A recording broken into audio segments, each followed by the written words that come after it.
Let's talk about this fight. Oh my lord, Tom. Merab Dvalishvili is back and he's facing Henry Cejudo. Basically, bantamweight title eliminator, who's going to get the shot at the winner of O'Malley versus Marlon Vera. This is a fight of disappointments for me. Because I just look at this and I'm like, man, Henry, you wasted 3 years of your career. The prime of your career to do some weird negotiation with the UFC. You come back, you have that title fight with Aljamain.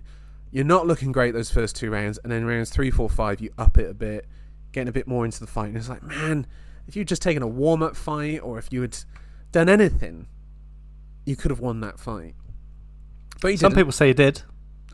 I'm not so convinced of that. What do you think? Did you? Well, you had it Aljo, didn't you? Yeah, our scores are out there to be heard. It's it's one of these that turns on a dime, and as you say, how he's held, the esteem he's put in, it's very different just for being on the wrong side of that decision. I think Aljo did enough, but he did need to abuse the rule book. Yes, the near grounded opponent to do that. I disqualify a point for that in my personal championships. So yeah. I'll say that Henry is the championship of my personal Fair enough. champion of my personal bantamweight division. Yeah, I think you're right, Joe. But let me counter you, okay? So yeah, one of the all-time greats took a hiatus. He's coming out of retirement. He's left it too late, and he fell short. Do you think Cejudo's an all-time great? Well, that's what I wanted. That's what I wanted to come back to you on. I think he hoodwinked us all. Yeah. And his status did grow through retirement. And he never beat DJ back at UFC 297 to get the flyweight championship decision. I mean, okay, like we know the way that their first fight ended. 197, sorry, where DJ finished him, dominated him. He worked his way back into contention, and then it was the split decision in UFC 227 back in 2018. That was a robbery. He used that as a springboard to then fight Dillashaw somehow at 125. Yeah. And then he got to fight Marlon Moraes. Yeah. Who we know where his career has gone since then. And then he fought Dominic Cruz. Yeah. So a washed-up Dominic Cruz. Yeah. Like, this is unbelievable, really. So he wants 2 fights. He was even talking about going out to fight Volkanovski, like a superstar, the mega side, Triple C. Yeah.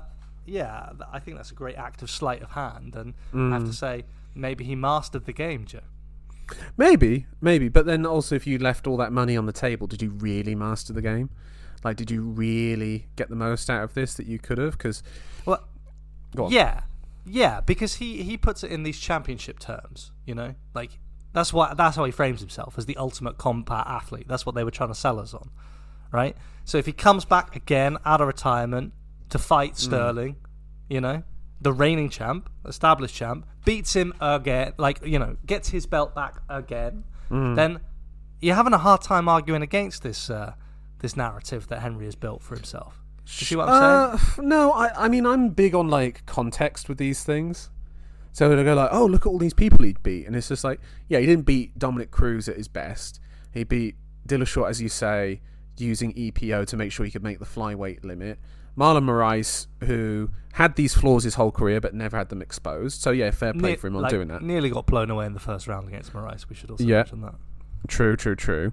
And then you had the Mighty Mouse one, which was ridiculous. Like, really. If you've watched that fight back recently, it's like, how you can score it for Cejudo is criminal in my mind. Anyway, long story short, he's here fighting Merab Dvalishvili to get another title shot. A man who spams takedowns and loads up every single shot by bucking at the waist and then springing forward. Very much could be telegraphed. Technically, I would say that Cejudo is a better fighter than Merab. Like, takedown-wise, he gets lovely inside trips. I mean, if he can get a body lock on Merab and then get an inside trip from there and take him down, that could be really interesting. I think at striking range, I think he's a better striker than Merab. It's just that the output is obviously a lot lower. Merab's whole thing, and I know you hate Merab, and I'm not a big fan either. It's the clinching you up against the cage, taking you down, letting you back up, taking you down, and it's getting that sort of washing machine sort of cycle. Is he going to be able to do that against Cejudo, Tom? Yes. Yes, okay, good. Because Henry Cejudo is 37 years old, and it is too old. He's too old to be in there. That is a huge red mark against him. Also, when we talk about the caliber athlete that Henry is, or was, or has fooled us into believing that he might be, that was in wrestling without a cage. Yeah. All right, and we saw this in the Sterling fight. When they were fighting in the open mat, like, Cejudo could handle it. The only thing that was kind of stopping them from truly taking advantage of his takedown defense, of his scrambles, was the fact he's not allowed to knee a downed opponent. He bested him in that arena. But when the bigger man, and let's be clear, Aljamain Sterling's a massive, massive bantamweight. Yeah. And Cejudo is significantly smaller than Merab here too. When it was against the cage, that's where you just saw this different animal take over, and that's not the wrestling pedigree. That's the size and the MMA wrestling which Merab possesses. So I would love Henry to win this fight. I really want that to happen. I need somebody to beat Merab. Anybody.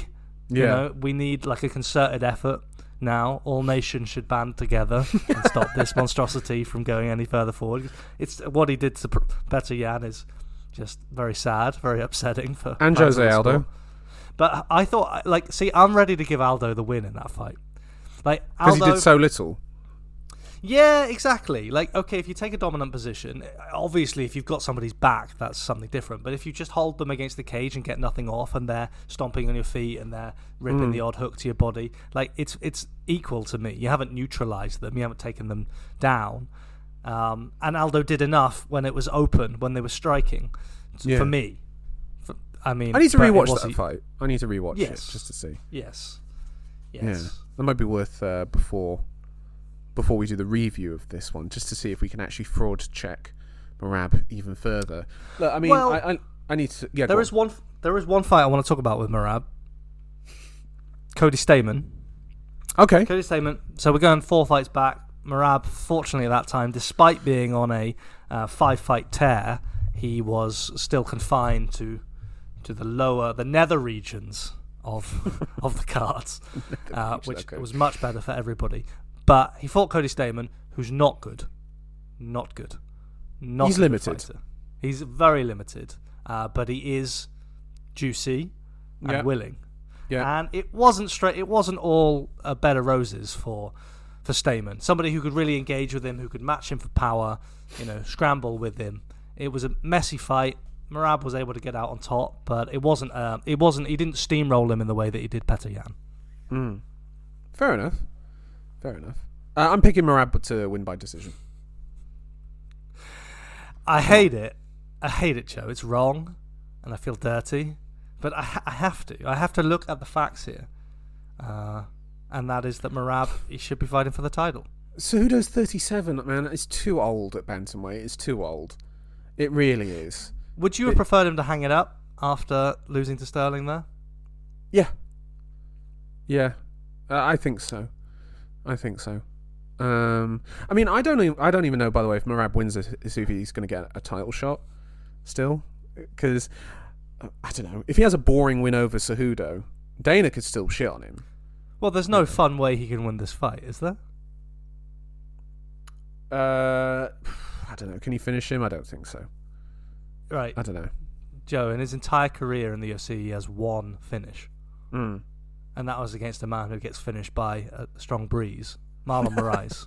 A fight where Merab was almost finished as well, so yeah. Yes. Yeah.